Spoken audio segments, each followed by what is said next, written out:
JM De Guzman, sinorpresa si Donna ng isang singsing sa kanilang anniversary. Isang gabi puno ng kilig at pag-ibig.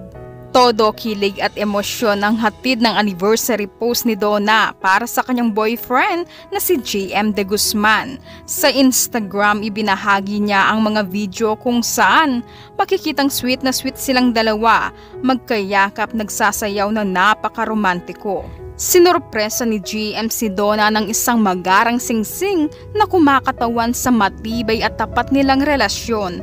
Hindi maitago ni Donna ang tuwa at pagkabigla sa regalong ito na para sa kanya ay hindi lamang simbolo ng pag-ibig, kundi pangako ng mas maliwanag na bukas na magkasama nilang haharapin.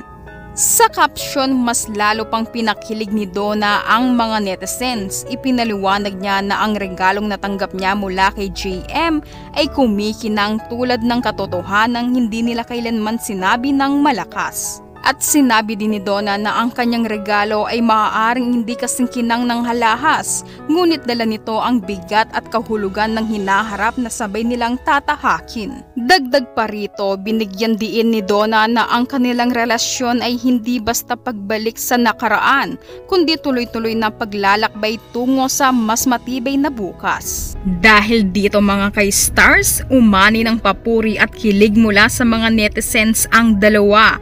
Marami ang natuwa nang makitang masaya at inspiradong muli si GM, habang si Donna naman ay kitang-kitang puno ng pagmamahal at pananabik sa kanilang kinabukasan.